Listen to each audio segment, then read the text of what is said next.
TP. Chandrasekharan വധക്കേസിലെ പ്രതികൾക്ക് ശിക്ഷാ ഇളവ് ശുപാർശ ചെയ്ത ഉദ്യോഗസ്ഥർക്കെതിരെ നടപടിയുമായി ആഭ്യന്തര വകുപ്പ്. പ്രതികളെ ശിക്ഷാ ഇളവ് പട്ടികയിൽ ഉൾപ്പെടുത്തിയ സൂപ്രണ്ടിന് സസ്പെൻഷൻ. 3 ഉദ്യോഗസ്ഥരെ അന്വേഷണ വിധേയമായി സസ്പെൻഡ് ചെയ്ത് മുഖ്യമന്ത്രിയുടെ ഉത്തരവ്.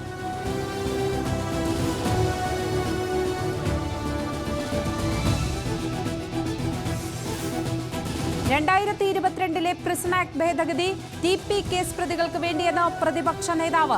ശിക്ഷാ ഇളവിന് സുപ്രീം കോടതി മാനദണ്ഡങ്ങൾ പറഞ്ഞിട്ടുണ്ട്. കെ രമയുടെ ചോദ്യങ്ങൾക്ക് മറുപടി നൽകാനുള്ള ധൈര്യം ഇരട്ടച്ചങ്കനെന്ന് പറയുന്ന മുഖ്യമന്ത്രിക്കുണ്ടോ എന്നും സതീശൻ. നമ്മുടെ സഭ പാസാക്കിയതാണ്. സഭ പാസാക്കിയ ഒരു പ്രൊവിഷൻ, ഈ സഭ പാസാക്കിയ ഒരു പ്രൊവിഷൻ അങ്ങോട്ടുകൂടിയാ ചോദിക്കുന്നു. ഒരു ഗവൺമെന്റ് ഉത്തരവിലൂടെ റദ്ദാക്കാൻ ഈ ഗവൺമെന്റിന് എന്ത് അധികാരമുള്ളത്?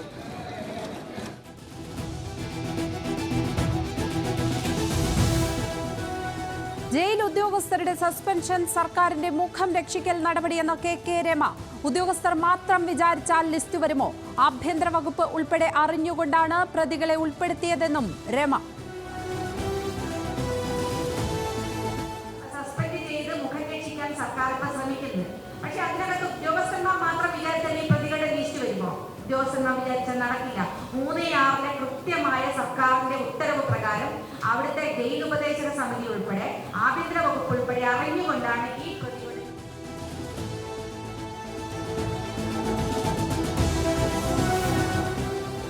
ടി.പി. വധക്കേസ് പ്രതികളുടെ ശിക്ഷാ ഇളവ് സർക്കാരിന്റെ പരിഗണനയിൽ ഇല്ലെന്ന് നിയമസഭയിൽ എം.പി. രാജേഷ്. ഹൈക്കോടതി ഉത്തരവുള്ളതിനാൽ പ്രതികൾക്ക് ഇളവില്ലെന്ന് വിശദീകരണം. ഉദ്യോഗസ്ഥർ തെറ്റായ പട്ടിക തയ്യാറാക്കിയെന്ന് മന്ത്രി. പ്രതിപക്ഷ സസ്പെൻഷൻ മുഖ്യമന്ത്രിക്ക് വേണ്ടി മറുപടി പറഞ്ഞു. LDF ഭരിക്കുന്നുവെങ്കിൽ 40% UDF ഭരിക്കുന്നു. അപ്പോൾ ഇത്തരമൊരു പ്രതിസന്ധി സൃഷ്ടിക്കുന്ന കേന്ദ്ര നയങ്ങളെക്കുറിച്ച് നിങ്ങൾ പറയുന്നില്ല എന്നത് എനിക്ക് വിചിത്രമായി തോന്നുകയാണ്. ഞാനിതിനെ രാഷ്ട്രീയവൽക്കരിക്കാൻ തുടക്കത്തിൽ ഉദ്ദേശിച്ചിട്ടില്ല, ഇപ്പോഴും ഉദ്ദേശിക്കുന്നില്ല.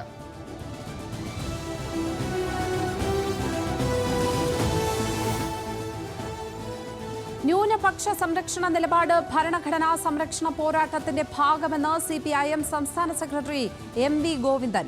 തെറ്റിദ്ധാരണയുണ്ടെങ്കിൽ തിരുത്താൻ ശ്രമിക്കണം. BJPക്ക് വോട്ട് ലഭിക്കാൻ വെള്ളാപ്പള്ളി പ്രവർത്തിച്ചെന്ന് വിമർശനം.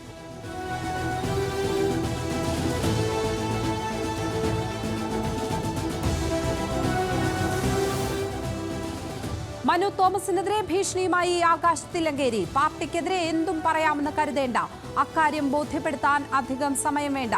കൂടെയുള്ള ബിസിനസ്സുകാർക്കും മാധ്യമങ്ങൾക്കും സംരക്ഷിക്കാൻ കഴിഞ്ഞെന്ന് വരില്ലെന്നും ഫേസ്ബുക്ക് പോസ്റ്റ്.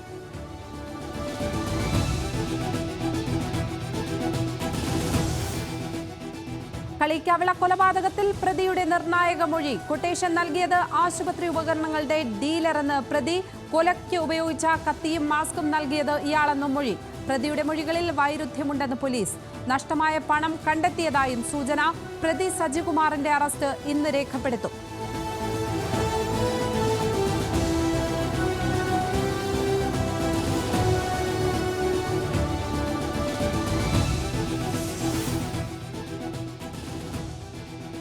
സംസ്ഥാനത്ത് അതിശക്തമായ മഴ തുടരുന്നു. കണ്ണൂർ, വയനാട് ജില്ലകളിൽ ഓറഞ്ച് അലേർട്ട്, 7 ജില്ലകളിൽ യെല്ലോ അലേർട്ട്. മലയോര മേഖലയിലും തീരദേശങ്ങളിലും ജാഗ്രതാ നിർദ്ദേശം. 9 ജില്ലകളിൽ ക്യാമ്പ് ചെയ്ത് ദുരന്ത നിവാരണ സേന. വിവിധയിടങ്ങളിൽ ദുരിതാശ്വാസ ക്യാമ്പ് തുറന്നു.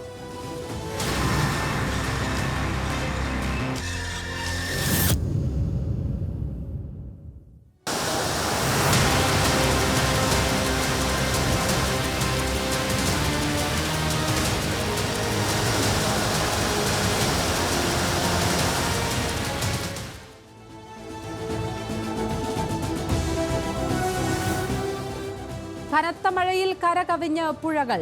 ഡാമുകളിലെ ജലനിരപ്പ് ഉയർന്നു. തീരദേശത്ത് അതിജാഗ്രത. മലയോരത്ത് രാത്രിയാത്രാ നിരോധനം. മഴ 3 ദിവസം കൂടി ശക്തമായി തുടരുമെന്ന് മുന്നറിയിപ്പ്.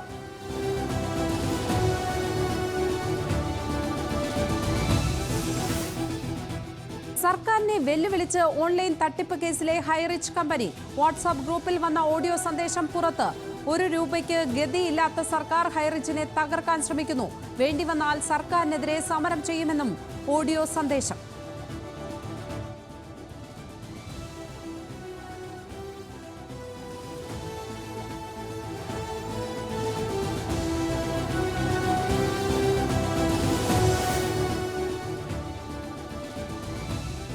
പാർലമെന്റിന്റെ സംയുക്ത സമ്മേളനത്തെ അഭിസംബോധന ചെയ്ത് രാഷ്ട്രപതി ദ്രൗപദി മുർമു.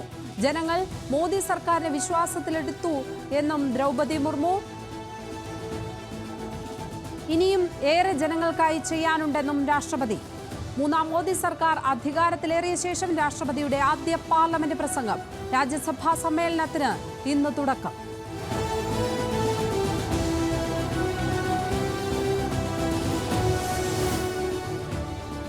BSE സെൻസെക്സും നിഫ്റ്റിയും പുതിയ ഉയരത്തിൽ.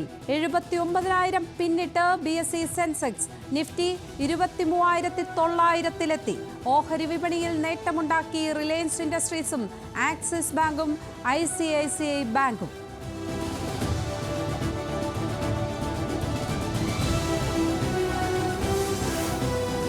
ഡൽഹിയിൽ കനത്ത ചൂടിനിടെ ആശ്വാസമായി മഴയെത്തി. ഗാസിയാബാദ്, നോയിഡ, ഗുരുഗ്രാം എന്നിവിടങ്ങളിൽ ശക്തമായ മഴ പെയ്യുമെന്ന് കാലാവസ്ഥാ നിരീക്ഷണ കേന്ദ്രം. ഡൽഹിയിൽ ഒരാഴ്ച മുമ്പ് വരെ അനുഭവപ്പെട്ടത് 18 വർഷത്തിനിടെ ഉണ്ടായ ഏറ്റവും വലിയ ചൂട്.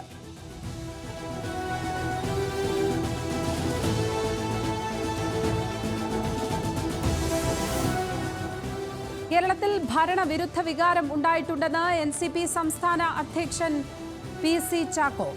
മുഖ്യമന്ത്രി തിരുത്തേണ്ടതുണ്ടെന്നും PC ചാക്കോ. NCP കോൺഗ്രസ് ലയന വാർത്ത തള്ളി PC ചാക്കോ.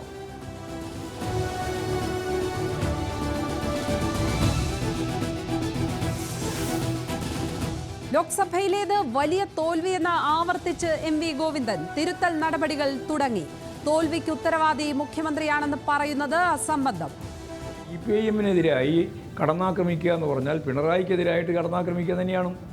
ആ കടന്നാക്രമണമാണ് മാധ്യമ ശൃംഖല മുഴുവൻ നടത്തിക്കൊണ്ടിരിക്കുന്നത്. ആ ശൃംഖല നടത്തിയിട്ടുള്ള മാധ്യമ കടന്നാക്രമത്തെ ഫലപ്രദമായി പ്രതിരോധിച്ചുകൊണ്ട് പാർട്ടി മുന്നോട്ടേക്ക് പോകാൻ തന്നെയാണ് തീരുമാനിച്ചത്. KK ശൈലജയുടെ തോൽവിക്ക് കാരണം മുഖ്യമന്ത്രിയാകണം എന്ന ജനങ്ങളുടെ ആഗ്രഹമല്ല. EP ജയരാജന്റെ വെളിപ്പെടുത്തലിൽ തിരുത്തലുണ്ടാകുമെന്നും സംസ്ഥാന സെക്രട്ടറി. തിരുത്തും, അത് നമുക്ക് തിരുത്താം. അന്നാതിരിയുള്ള കാര്യങ്ങൾ മുഴുവൻ തിരുത്താനല്ലേ നമ്മൾ തീരുമാനിച്ചത്. അത് മാത്രം എടുത്തിട്ട് പ്രത്യേകം തിരുത്തേണ്ട അല്ലല്ലോ. അത് ഉൾപ്പെടെയുള്ള എല്ലാ കാര്യങ്ങളും ഞങ്ങൾ തിരുത്തും. MV ഗോവിന്ദന്റെ വെളിപ്പെടുത്തൽ ന്യൂസ് മലയാളത്തോട്.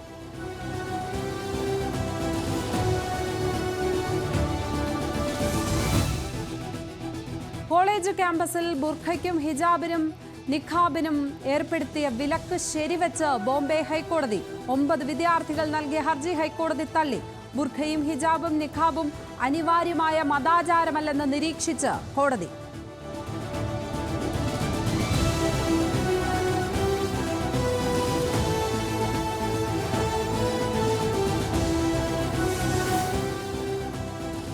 മുൻ ഉപപ്രധാനമന്ത്രി LK അദ്വാനി ആശുപത്രിയിൽ. ഇന്നലെ രാത്രിയോടെയാണ് ഡൽഹി എയിംസ് ആശുപത്രിയിൽ പ്രവേശിപ്പിച്ചത്. ആരോഗ്യനില നിരീക്ഷിച്ചു വരികയാണെന്ന് ഡോക്ടർമാർ.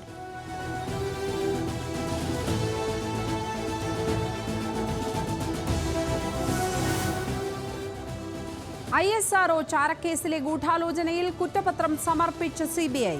5 പേർക്കെതിരെയാണ് കുറ്റപത്രം. തിരുവനന്തപുരം CJM കോടതിയിലാണ് CBI ഡൽഹി യൂണിറ്റ് കുറ്റപത്രം നൽകിയത്.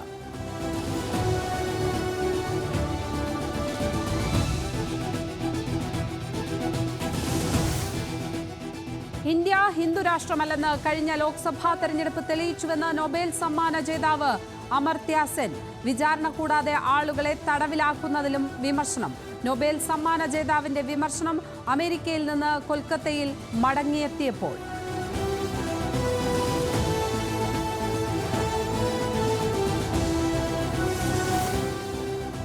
T20 ലോകകപ്പിൽ ദക്ഷിണാഫ്രിക്ക ഫൈനലിൽ. സെമി ഫൈനലിൽ അഫ്ഗാനിസ്ഥാനെതിരെ ദക്ഷിണാഫ്രിക്കയുടെ ജയം 9 വിക്കറ്റിന്. മാർക്കോ ജാൻസൺ കളിയിലെ താരം. ചരിത്രത്തിൽ ആദ്യമായാണ് ദക്ഷിണാഫ്രിക്ക ലോകകപ്പ് ഫൈനലിൽ എത്തുന്നത്.